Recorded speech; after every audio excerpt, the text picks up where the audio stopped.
If the whole world went organic, in 10 years, we could reverse climate change. Bienvenue sur Radio Recyclerie, le podcast des idées, des débats et des écologies, à écouter en accès libre sur larecyclerie.com.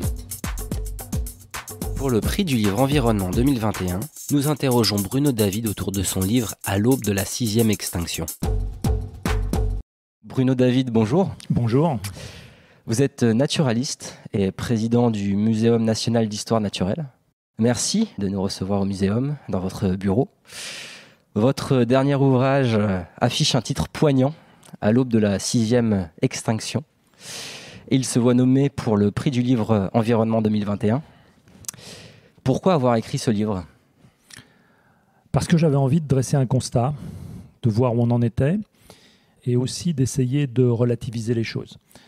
C'est-à-dire d'essayer de positionner la trajectoire sur laquelle nous nous trouvons par rapport aux enseignements qu'on peut tirer des crises du passé géologique de la Terre. De ne pas simplement être le nez dans le guidon sur ce qui est en train de se produire, mais essayer de voir par comparaison qu'est-ce qui s'est produit avant, et après d'en tirer les conséquences. Et c'est pour ça que ce livre s'appelle « À l'aube de la 6e extinction », parce qu'on est vraiment engagé sur le chemin d'une extinction majeure, mais on est encore au début de ce chemin. Le sous-titre est « Comment habiter la Terre ?» parce que je pense que c'est la vraie question qu'on doit se poser. Alors, on rentre dans le vif du sujet. La planète a déjà vécu 5 extinctions massives. Nous en sommes aux prémices de la 6e. Mais c'est quoi cette 6e extinction de masse ? Comment la définiriez-vous ? Cette 6e extinction, elle a des caractéristiques qui rappellent celles des précédentes, en termes de dynamique, en termes de processus en route, à savoir que c'est une extinction qui fonctionne aussi avec des déclins d'espèces, des déclins d'abondance. Il y a de moins en moins d'individus au sein de chaque espèce, et c'est ça qu'in fine, après, il y a une extinction majeure. C'est aussi une période où tous les groupes sont concernés. Ce n'est pas seulement un groupe donné, et ça concerne toute la planète. Donc on est vraiment sur un scénario de grande extinction. On a les mêmes mécanismes qui sont à l'œuvre. On a aussi une caractéristique multifactorielle qui fait qu'il y a plusieurs facteurs en cause qui viennent s'empiler les uns avec les autres, interagir aussi les uns avec les autres, ce qui ajoute finalement à la fois à la complexité mais aussi à la pression qui s'exerce sur la biodiversité. On est sur le même type de schéma, mais on s'en distingue aussi par le fait que c'est une crise qui est liée à une espèce qui s'appelle Homo sapiens, qui va générer des facteurs de pression. Et que ça, c'est relativement original. On n'a pas eu de crise qui a été générée par des espèces avant, en tout cas pas de cette ampleur. C'est vraiment ça la singularité, les causes liées aux activités humaines ? C'est une singularité. L'autre singularité est la vitesse des processus et la vitesse des changements qu'on impose finalement à la planète. Donc nous en sommes au début de l'extinction, mais tout va très vite. C'est ça, c'est exactement ça. On est vraiment au tout début de cette extinction. Ça veut dire aussi qu'on a le temps d'agir, mais qu'il ne faut pas traîner, parce que comme on va très vite, il ne faut pas attendre le soir pour agir, et la journée risque de passer assez vite. Nous sommes à l'aube, mais le soir risque d'arriver plus vite que prévu. Dans votre ouvrage, vous vous efforcez à poser vraiment la réflexion. Vous définissez ce qu'est une crise de la biodiversité, ou même des biodiversités, puisque vous écrivez aussi ce mot au pluriel. Oui, alors il y a deux questions dans ce que vous venez de dire. La première question, c'est de parler de biodiversité au pluriel. C'est simplement parce que la biodiversité, on peut en parler au singulier, mais on peut l'éclairer de différentes manières. Un petit peu comme si on éclaire un objet avec des projecteurs de différentes couleurs, et on va le voir sous différentes couleurs, sous différents aspects. La biodiversité, c'est pareil. On peut, et c'est ce que font la plupart des gens, compter simplement des espèces et regarder combien j'ai d'espèces sous les yeux. On a la chance d'être au cœur du jardin des plantes aujourd'hui. Et si on regarde par la fenêtre, on va voir un certain nombre d'espèces, notamment végétales, qui se présentent devant nous. Donc ça, c'est ce que les scientifiques appellent la richesse. Mais on voit bien que derrière cette richesse, il y a tout de suite un sujet d'abondance. C'est combien j'ai d'individus au sein de chacune de ces espèces. Puis derrière ces abondances, j'ai même des rapports entre les abondances. Je peux avoir une espèce très dominante et puis d'autres qui sont rares, ou au contraire, des abondances à peu près équilibrées. Puis derrière ça, j'ai encore la question des biomasses. C'est-à-dire que je peux avoir des espèces abondantes mais toutes petites, des espèces abondantes mais plus grosses. Combien tout ça, ça pèse. Puis derrière, j'ai encore la question des relations entre ces espèces. Donc vous voyez bien que la biodiversité, elle peut être regardée. Tout ça, c'est de la biodiversité. Mais on peut vraiment la regarder de différentes manières, on peut l'éclairer de différentes manières. C'est pour ça que des fois, j'aime bien parler de biodiversité au pluriel. Cette complexité du vivant, elle doit nous pousser, selon vous, à l'humilité. Vous le dites tout au long de votre livre. C'est une des clés peut-être de cet ouvrage ? Oui, on nous forme un petit peu comme des ingénieurs. On nous forme avec des équations à résoudre, des problèmes mathématiques ou physiques à résoudre, et on a un petit peu ça dans la tête. Et le monde technique qui nous entoure, le micro que je tiens dans la main, votre ordinateur, les véhicules qui circulent, tout ça, c'est régi par finalement un monde qui est assez déterministe, d'une logique contrôlée en quelque sorte par la physique, les mathématiques, éventuellement la chimie. Et quand on fait un moteur de voiture, on sait très bien ce qu'on fait et on sait très bien ce qui va se passer. Et on a tendance à projeter ce type de raisonnement sur le vivant. Or, le vivant, il ne fonctionne absolument pas comme cela. Il fonctionne de manière bien différente, il évolue, il est toujours surprenant. Et puis le vivant, c'est une énorme complexité, pour revenir à votre question. Le vivant, c'est excessivement complexe, bien plus complexe que des objets qui nous paraissent extraordinaires. Thomas Pesquet, en ce moment, est dans la station spatiale. C'est merveilleux, je veux dire. On se dit, c'est formidable. Quand même, on a réussi à faire un truc aussi compliqué. Mais c'est d'une simplicité biblique par rapport à la vie, à la complexité de la vie sur Terre. Si vous pensez au nombre de gènes que chacun de nous a, comment ils interagissent déjà entre eux, comment les espèces peuvent interagir entre elles, entre individus de la même espèce, entre individus d'espèces différentes, tout ça dans un réseau de relations qui est incroyablement compliqué dans un seul petit écosystème, mais c'est une complexité gigantesque. Pour ajouter à cette complexité, il y a le sujet quand même des abondances. Il y a plus de bactéries dans un litre d'eau de mer qu'il y a d'étoiles dans l'univers. Vous insistez sur cette question de la complexité. Qu'est-ce que vous voulez nous dire au fond ? J'insiste là-dessus pour que justement nous soyons un petit peu moins arrogants et qu'on échappe à la tentation de vouloir tout gérer, parce que la biodiversité ne se gère pas. Ça ne veut pas dire qu'on soit démunis. Il y a des choses qu'on peut faire, il y a des choses qu'on peut contrôler. Mais je pense qu'il faut qu'on soit plus dans une logique d'accompagnement que dans une logique de pure gestion. C'est pour ça que j'attire l'attention là-dessus.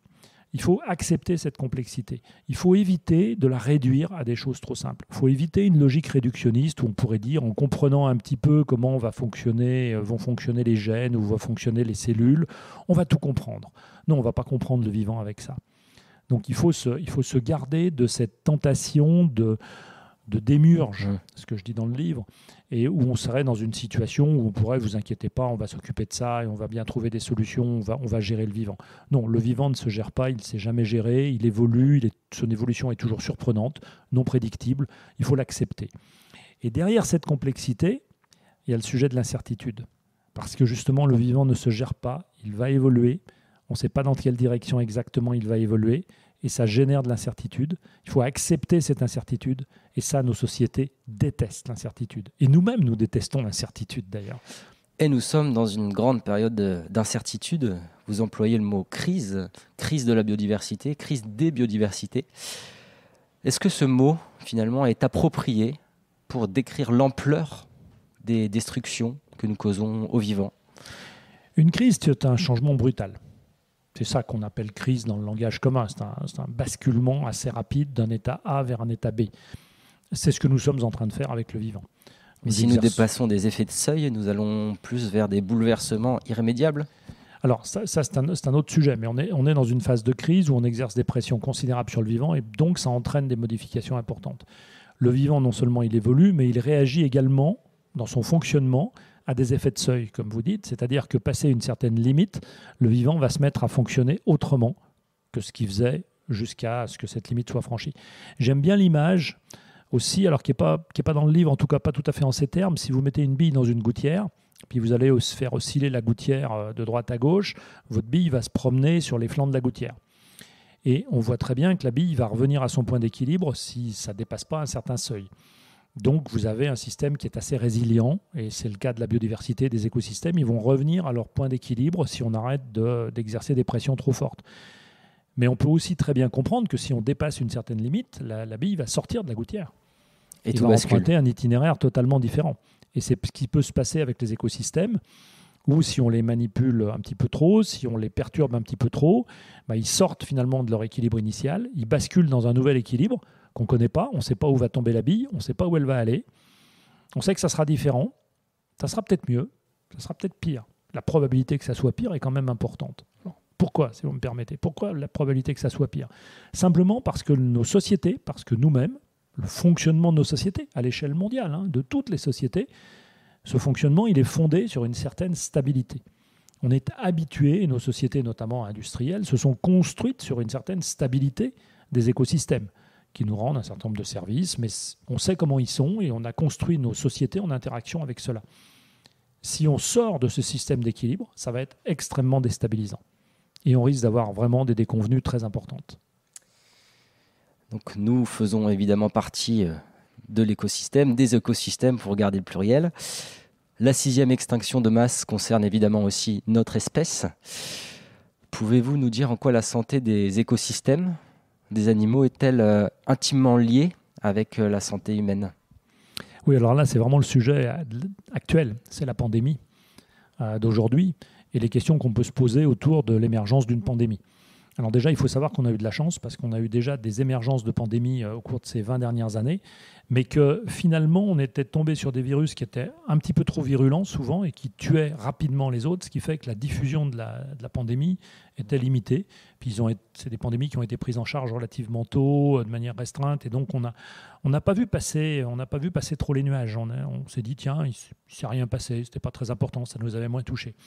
Cette fois, on est face à une pandémie qui nous touche directement, qui a été très rapidement diffusée à l'échelle mondiale, qui est suffisamment grave, la maladie est suffisamment grave pour que ça nous ennuie profondément. Ça fait quand même un certain nombre de victimes, malheureusement. Il faut quand même avoir beaucoup de compassion pour les gens qui sont touchés par cette pandémie.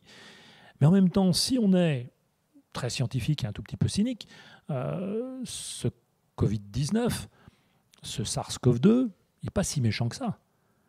Il atteint principalement des personnes qui sont en état de faiblesse, en termes de statistiques, de probabilités. Ce sont des personnes déjà âgées, ce sont des personnes éventuellement avec des facteurs de comorbidité. Donc il s'attaque plutôt à des gens déjà en état de faiblesse. Il n'est pas si méchant que ça. Et c'est ça qui fait son succès aussi. Parce que s'il était méchant et qu'il tuait rapidement ses hôtes, il y aurait énormément de morts dans un premier temps, puis après, la guerre s'arrêterait faute de combattants, en quelque sorte. Parce qu'un virus, il n'a pas forcément intérêt à tuer son hôte tout de suite, en quelque sorte. Donc on est face à ça.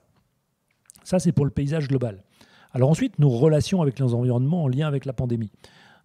Pourquoi on a cette émergence de pandémie ? Parce que nous sommes nombreux sur Terre et que par conséquent, on va se le transmettre facilement les uns aux autres, parce que nous bougeons et donc nous favorisons aussi cette transmission, et puis parce que nous nous rapprochons d'un certain nombre d'autres espèces qui sont des porteuses de virus, et que par conséquent, les virus peuvent facilement muter et venir chez nous.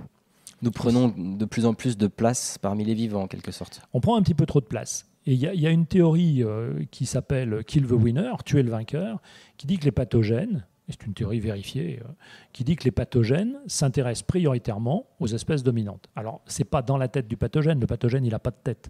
Donc tout se passe comme si le pathogène réfléchissait et se disait « Ouh là là, ceux-là, ils sont nombreux, ils sont gros, ils bougent beaucoup, ça va être formidable, je vais me faire une petite mutation, je vais aller chez eux ». C'est comme ça que ça se passe.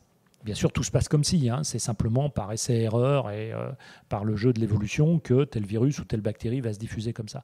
Mais c'est vraiment kill the winner, c'est tuer le vainqueur. Nous nous affichons en position d'espèce dominante. Nous sommes une espèce qui est devenue dominante sur la planète. À partir de là, les pathogènes s'intéressent à nous et donc nous aurons d'autres pandémies, sauf à changer complètement de comportement en allant moins vers la faune sauvage, en préservant cette faune sauvage, parce que plus il y aura d'espèces sauvages, plus les pathogènes vont se distribuer sur un grand nombre d'espèces. Et moins ils auront la tentation de venir nous ennuyer. Plus on éradiquera la faune sauvage, plus nous serons l'espèce dominante vers laquelle les pathogènes se tourneront. Vous écrivez dans votre ouvrage, je vous cite, « Nous assistons, impassibles, à l'érosion progressive de la biodiversité, la conscience endormie par la supposée lenteur du processus. » Oui, parce que... Ça nous dépasse complètement. L'Homo sapiens, d'abord, est une espèce, je pense, fondamentalement optimiste. Il peut lui arriver les pires catastrophes. On garde quand même un peu d'optimisme, et même beaucoup d'optimisme.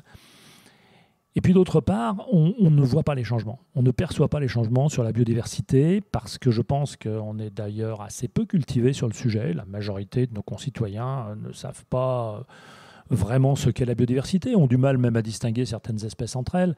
Donc il y a un déficit de culture et quand on ne connaît pas simplement, on ne comprend pas ce qui peut se passer. Et il y a un déficit d'observation aussi. Parce que, comme je le disais, la crise actuelle, c'est vraiment un problème de déclin d'abondance. C'est pas, avant d'être un problème de disparition d'espèces, c'est simplement qu'au sein des espèces, il y a de moins en moins d'individus. Mais on voit toujours ces espèces. Quand on dit qu'il y a 50 ou 60% de moineaux en moins dans les rues de Paris depuis 20 ans, on voit toujours des moineaux. Donc, à moins d'être un compteur de moineaux, on ne se rend pas compte du processus. Et on en voit. Et puis, il y a des années où il y en a quand même un petit peu plus, puis des années où il y en a moins. Mais la tendance est quand même au déclin. Et on n'arrive pas à le percevoir. C'est ce qu'on appelle l'amnésie environnementale. Quand il s'agit du climat, on a des référentiels. On a la canicule de 2003, on a éventuellement une inondation importante, on a des épisodes de neige à Paris il y a quelques années, on a, pour les plus anciens, la sécheresse de 76. Et d'ailleurs, le grand public est peut-être plus sensibilisé à la question climatique à travers les médias. C'est pas une question de médias, je pense pas. C'est simplement parce qu'on le ressent plus directement, nous. C'est-à-dire que la disparition des moineaux, le déclin des moineaux dans Paris, on ne le ressent pas. La canicule de 2003, on la ressent directement. Ou celle de 2019, il faisait 42,6 degrés à Montsouris à Paris, donc c'est absolument gigantesque. On ressent ça et on s'en souvient. Ça nous marque directement. En plus, les facteurs en jeu, l'explication, elle est relativement plus simple. Le climat, c'est un sujet de température et d'humidité, en gros. Donc on arrive à le cerner très bien, à le ressentir très bien. La biodiversité, toutes ces petites bêtes qui interagissent les unes avec les autres, il y en a un petit peu moins. Le fait qu'il y ait moins de vers de terre dans les campagnes françaises, franchement, comment est-ce que c'est perceptible ? Après, on a aussi les grands animaux charismatiques, où on peut justement jouer sur cette corde sensible pour sensibiliser peut-être plus que le climat, vous ne pensez pas ? Oui, alors bien sûr, il y a l'affect. On a plus d'affect pour un ours blanc ou un jeune zèbre que pour le climat lui-même. Évidemment, il y a une corde sensible derrière. Mais je vais vous donner un chiffre qui est assez surprenant. On peut peser à peu près, je parlais de biomasse tout à l'heure, on peut peser à peu près ce que pèse la biosphère aujourd'hui. Ce que vaut la biosphère. Alors, on a une unité de mesure qui s'appelle la tonne équivalent carbone parce qu'il faut dessécher les animaux virtuellement pour peser une méduse de la même manière qu'un petit insecte. Une méduse qui est pleine d'eau, un insecte où il y aura peu d'eau à l'intérieur. Donc, on pèse en poids carbone. Et quand on pèse la biosphère en poids carbone, on voit que les plantes pèsent énormément, les bactéries pèsent énormément. Et puis, si on se rapproche des animaux, on va regarder les animaux, on s'aperçoit sans surprise que les arthropodes, c'est-à-dire les insectes, pèsent beaucoup, que les poissons, ça pèse aussi beaucoup, parce qu'il y en a quand même encore beaucoup dans l'océan. Puis si on se rapproche des mammifères, là, ça devient très intéressant. Parce qu'on se rend compte que notre cheptel domestique, nos animaux d'élevage, pèsent 15 fois plus que l'ensemble des mammifères sauvages. 15 fois plus. Notre cheptel, 15 fois le poids des mammifères sauvages. Et Homo sapiens, 7 fois plus que les mammifères sauvages à lui tout seul. Donc là, ça donne vraiment une mesure du poids que nous représentons sur la Terre par rapport aux autres mammifères.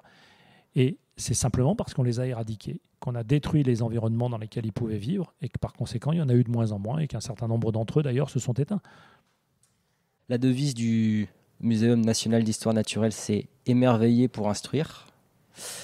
C'est-à-dire que tout se joue d'abord par l'émotion. Il faut d'abord aimer pour ensuite avoir envie d'en connaître un peu plus. Pour bien comprendre les choses, évidemment, c'est mieux si on les aime. Si on ne s'y intéresse pas, si on s'y intéresse de manière extrêmement froide, souvent on est un petit peu moins passionné, même s'il faut que les scientifiques gardent une certaine distance par rapport à leur objet d'étude. Hein. Sinon, ça peut poser d'autres problèmes de psychologie. On a quelques scientifiques un peu torturés quand même. Oui, il y a des scientifiques un petit peu torturés. Et moi, je suis arrivé avec cette devise pour le muséum, le muséum finalement s'en est emparé, qui a émerveillé pour instruire. Ça faisait partie du projet que j'avais pour le muséum. Et pourquoi je relie les deux ? Parce que je suis fondamentalement naturaliste et je trouve que raconter des histoires, des anecdotes d'histoire naturelle, ça peut vite être très passionnant. On peut facilement émerveiller les gens. On peut émerveiller les gens aussi par la beauté des objets naturels, que ce soit des minéraux, des insectes, des oiseaux, peu importe. Mais j'aime bien que le muséum continue d'instruire. Et un des rôles fondamentaux du muséum, c'est bien d'instruire le public.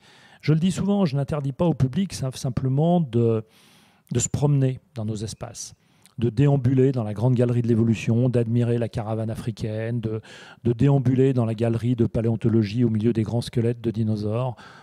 C'est très bien et le public a parfaitement le droit de faire ça, mais nous devons aussi lui proposer un message d'instruction, un message d'amélioration des connaissances. Et ceux qui veulent s'en emparer s'en emparent. Et mon objectif, c'est qu'ils sortent des galeries plus instruits, plus à même de comprendre le monde qui nous entoure que lorsqu'ils y étaient entrés. Oui, parce qu'on peut aussi apprendre tout simplement si on a un petit balcon, un jardin ou tout simplement dans un parc. Et au fond, ne doit-on pas tous devenir des naturalistes amateurs? Moi, j'aimerais bien que l'histoire naturelle soit plus enseignée à l'école. J'en ai parlé à diverses reprises, à des politiques, à des gens impliqués dans l'éducation aussi, dans les parcours éducatifs, pour plusieurs raisons. D'abord, la première raison, c'est que le monde qui nous entoure est un monde d'histoire naturelle. Si on ouvre les yeux sur le monde qui nous entoure, on est dans un monde globalement d'histoire naturelle. Regardez la couleur du ciel, les oiseaux qui passent, et pas forcément d'ailleurs que la vie, il y a aussi tous les minéraux. Les bâtiments de Paris sont construits pour beaucoup avec des pierres qui nous racontent une histoire si on sait les regarder. Donc nous sommes entourés d'histoire naturelle. Donc comprendre le monde qui nous entoure, simplement là où on met les pieds, où est-ce qu'on vit, l'histoire naturelle est quand même très importante pour comprendre ça.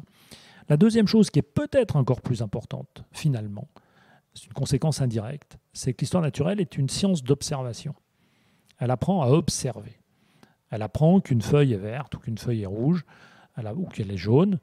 Donc c'est une science d'observation et donc c'est une science qui forge une véritable éthique intellectuelle et qui permet de forger des citoyens responsables qui deviennent plus robustes finalement, plus résistants face à des faits alternatifs, les fake news de Donald Trump, pour ne pas citer d'homme politique dans ce podcast. Donc l'histoire naturelle nous apprend, nous donne cette éthique intellectuelle et nous permet d'être vraiment résistants par rapport à des fausses nouvelles. Et ça, dès l'enfance. C'est-à-dire qu'un enfant de 5 ans à qui on apprend à observer... il a cette curiosité. Il a d'abord la curiosité et puis il apprend à raisonner à partir des faits, à partir des observations qu'il aura faites lui-même. Et ça, c'est vraiment important et je pense que c'est encore plus important. Et c'est pour ça que je prêche pour l'introduction de l'histoire naturelle dans les écoles et depuis le plus jeune âge, là où les enfants sont les plus réceptifs, ils connaîtront le monde qui les entoure et ils auront finalement une meilleure attitude citoyenne dans l'avenir que celle peut-être qu'a pu avoir leurs parents. Et quelles sont les autres voies d'action? Est-ce qu'il est encore possible de régénérer des îlots de biodiversité? Puisqu'on parle beaucoup de protection de la nature, ne doit-on pas aller maintenant vers plus de régénération? Alors, je pense déjà qu'il faut sortir d'une logique de territoire. Il est nécessaire d'avoir des zones qu'on protège. Et je ne dis pas qu'il ne faut pas en avoir. Hein. Il faut avoir des zones qu'on protège. Mais il ne faut pas que ces zones protégées deviennent un alibi pour faire n'importe quoi ailleurs et se comporter n'importe comment ailleurs. Donc je suis contre cette logique de territoire. D'un autre côté, nous sommes une espèce vivante, parmi d'autres espèces vivantes, et on a parfaitement le droit de vivre sur la planète. Donc c'est comment on vit, comment est-ce qu'on s'ancre en nature pour vivre finalement le plus en harmonie possible avec le reste de la planète, sans scier la branche sur laquelle nous sommes assis. Parce que détruire le reste de la planète, c'est aussi se détruire nous-mêmes.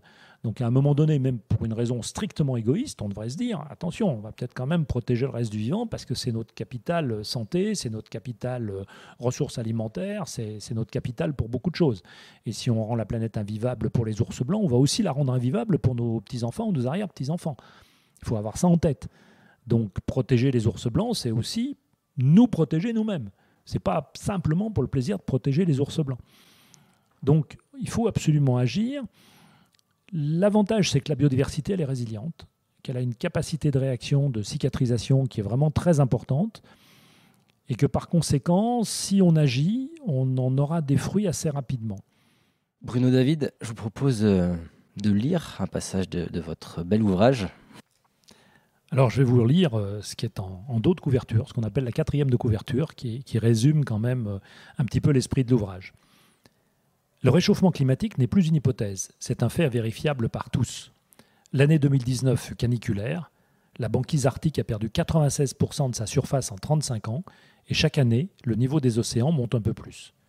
Mais le climat et ses effets spectaculaires ne sont que la face visible d'un bouleversement de plus grande ampleur. Au cours de sa longue existence, notre planète a connu plusieurs crises qui, à chaque fois, ont transformé en profondeur le vivant et entraîné l'extinction de la majorité des espèces. Ces crises de la biodiversité avancent masquées par des déclins aussi discrets que redoutables. En 30 ans, un quart des oiseaux d'Europe ont disparu. Aujourd'hui, tout laisse à penser que nous sommes à l'aube d'une 6e extinction qui arrive à une vitesse foudroyante. L'homme et sa consommation sans cesse croissante en sont les premières causes. Si rien n'est fait, le choc aura lieu, et l'humanité dont la survie et la prospérité dépendent des écosystèmes pourrait, elle aussi, être mise à mal. pouvons-nous encore redresser le tir? La réponse est entre nos mains.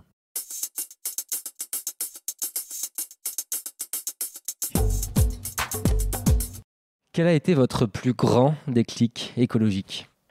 Alors c'est sûr qu'au cours de ma très longue existence, j'ai eu plusieurs déclics écologiques, mais je vais vous en raconter un qui pour moi est incroyablement marquant. J'ai encore l'image en tête, c'est absolument phénoménal.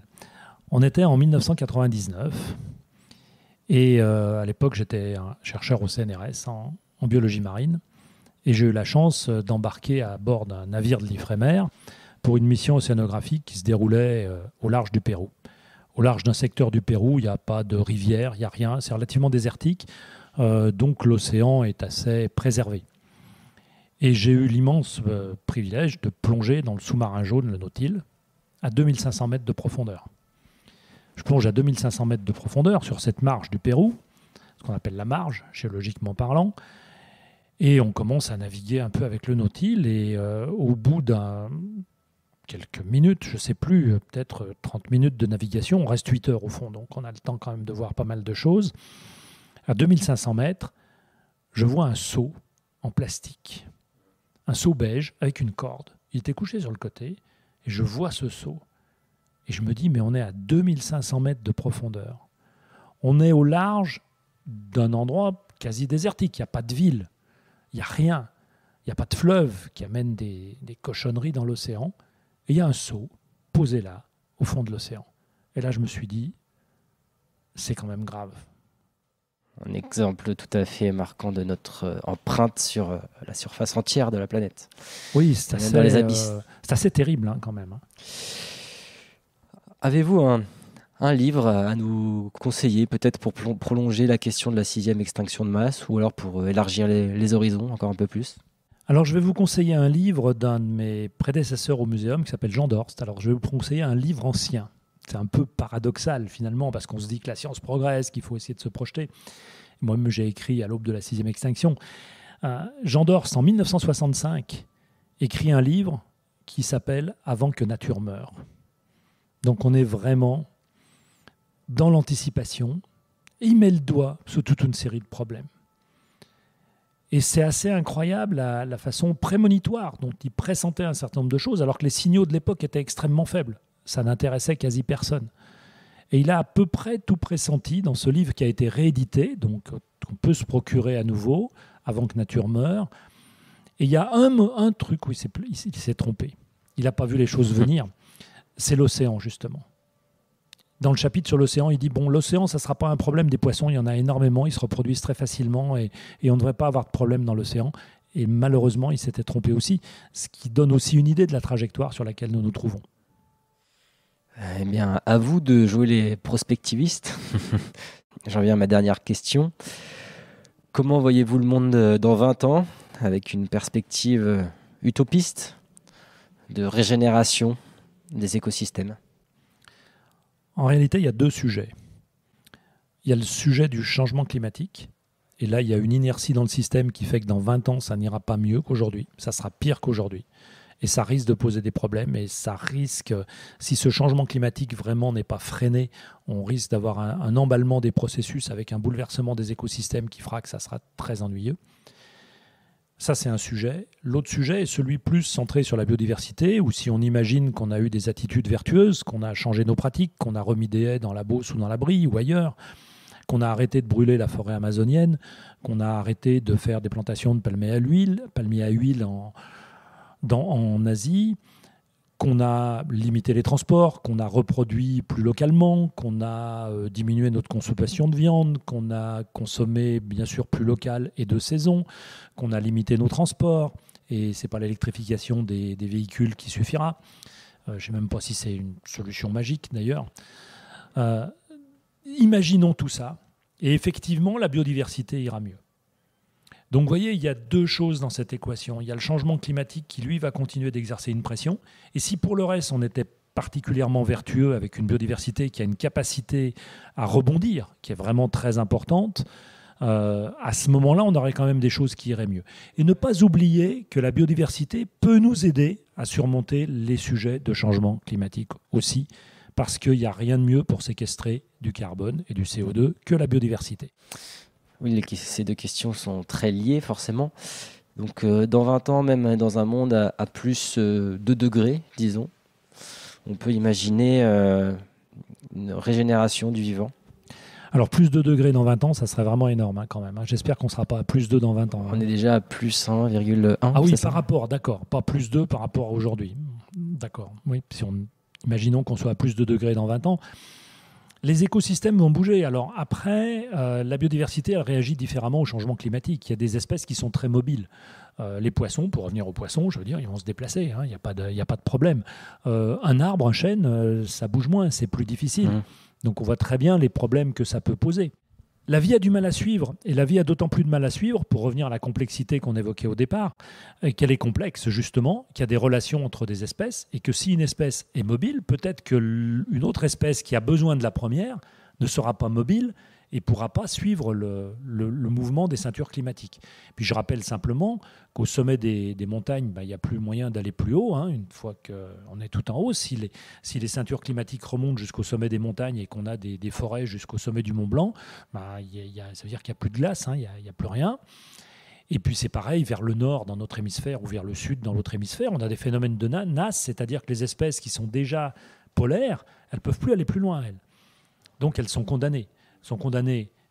Parce qu'elles ont une physiologie qui est adaptée à des environnements très froids, donc elles vont avoir des problèmes de ce point de vue-là. Puis il y a d'autres espèces qui vont venir les coloniser, s'installer chez elles, simplement parce qu'elles seront remontées de zones subpolaires à des zones polaires, avec la migration de ces ceintures climatiques. Donc les deux, évidemment, interagissent beaucoup l'une avec l'autre. Le climat va influencer la biodiversité, c'est ce que je raconte, mais la biodiversité influence aussi beaucoup le climat. Donc, parions sur des solutions de bio-inspiration aussi, appuyons-nous sur la biodiversité pour essayer de ralentir un certain nombre de processus climatiques. Essayons d'avancer dans ce sens-là.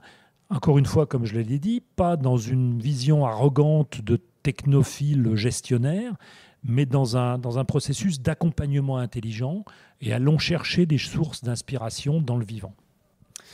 Bruno David, merci beaucoup pour la richesse de ce partage. Merci beaucoup, vous nous donnez envie d'aller un peu plus loin. Et à bientôt. À bientôt, merci. Toutes nos émissions sont disponibles en podcast sur larecyclerie.com. Vous pouvez également suivre nos actualités sur Facebook, Instagram, ça n'est pas une fatalité, ou encore mieux, venir échanger avec nous à la Recyclerie, au 83 boulevard Ornano à Paris, métro porte de Clignancourt. Est-ce que si moi je fais un truc tout seul, ça sert à quelque chose ?